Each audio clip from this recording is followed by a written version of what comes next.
Vous savez, j'aime bien cette vanne qui dit que quand on prend l'avion, la phase de vol la plus dangereuse, c'est le trajet en taxi jusqu'à l'aéroport. Parce que tout le monde sait que prendre la voiture, c'est bien plus dangereux que prendre l'avion, c'est connu. Eh bien, je vais vous montrer dans cette vidéo qu'en fait, vous avez à peu près autant de chances de mourir durant le vol que durant le trajet en taxi. Alors, regardez, on va prendre un cas concret, par exemple un Paris-New York qui fait 6000 km en avion, et imaginons que vous partiez du centre de Paris pour rejoindre l'aéroport Charles de Gaulle, ce qui fait environ 30 km de voiture. Allons voir les statistiques d'accidents d'avion proposées par Wikipédia, bien que ce soit des chiffres assez anciens et qu'on ne trouve pas grand-chose de mieux que ça en fait, mais peu importe, on va faire avec, ça suffira largement, et vous verrez qu'il n'y a pas de problème malgré l'ancienneté des chiffres. Nous voyons ici le nombre de passagers tués par 100 millions de passagers kilomètres, donc le nombre de passagers tués au kilomètre, proportionnellement, on va dire. Donc, bien sûr, c'est comparé dans différents moyens de transport, en priorité la moto largement en tête, suivi de la randonnée pédestre, qui est pas très loin derrière la moto, le vélo, pareil, ensuite la voiture, 0,7, et l'avion, 0,035, donc 20 fois moins. Ok, c'est ce qu'on a tous en tête quand on nous parle d'avion et de voiture. C'est 20 fois moins dangereux que prendre la voiture. Ça, c'est le nombre de morts par kilomètre. Alors, est-ce que c'est convenable de comparer au kilomètre? Imaginez donc votre Paris-New York aller-retour, ça vous fait donc 12 000 km, c'est à peu près ce qu'un conducteur moyen bas fait en voiture en une année. Est-ce convenable de comparer un aller-retour en avion avec une année de conduite automobile? C'est ce qu'on fait là. Vous trouvez ça normal? Donc, nous avons plus bas le nombre de morts à l'heure. Et je vous propose qu'on se base là-dessus. Ça paraît, après ce que j'ai dit, là, beaucoup plus convenable. Et là, donc, nous avons la moto qui a encore largement repris sa place en tête, suivi du vélo, de la randonnée qui est passée bien derrière, la voiture à 25 et l'avion à 16. Donc, bon, la voiture est quand même devant, d'accord? Mais ce n'est pas terminé. Prenons les statistiques d'accidents de voiture. Les 2/3 des morts en voiture sont dus à l'alcool, à la vitesse et aux stupéfiants. Ok? Ça fait déjà 2/3. Donc si vous allez à l'aéroport et que vous n'avez pas pris d'alcool, de stupéfiants et que vous ne comptez pas faire une course, on peut déjà diviser ce chiffre de 25 par 3 et il passe déjà largement en dessous du nombre de morts en avion. Ok? Alors oui, vous pouvez peut-être être tué par quelqu'un qui a pris de l'alcool ou de la drogue, qui va trop vite.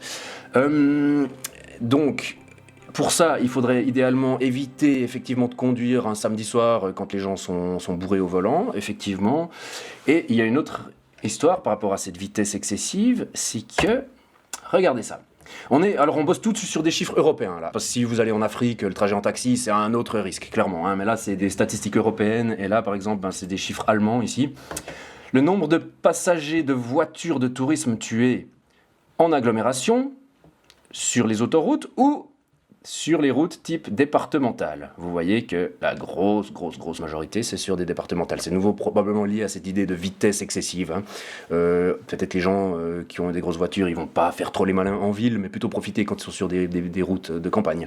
Et puis sur l'autoroute, même si on va vite, c'est moins dangereux, c'est fait pour quoi. Donc voilà, sur un trajet Paris-Centre jusqu'à Charles de Gaulle, on est dans l'agglomération, et puis je pense des bouts sur l'autoroute, n'est-ce pas? Et donc on est de nouveau hors ce risque qu'il y a sur les routes départementales. Alors on ne peut pas rediviser comme avant, vu que ça s'entrecoupe avec la vitesse dont on parlait avant.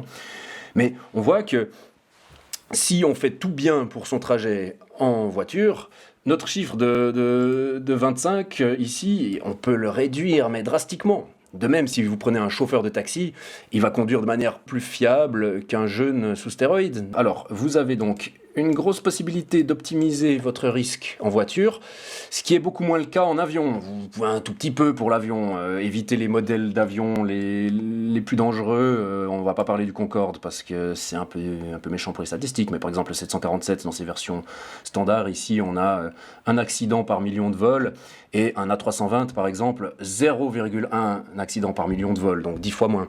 Mais on va pas commencer à aller jusque là, mais on pourrait aussi effectivement baisser un peu notre risque aérien, aussi en évitant peut-être les vols de nuit, ou en annulant le vol si on voit que la météo à l'arrivée est dégueulasse.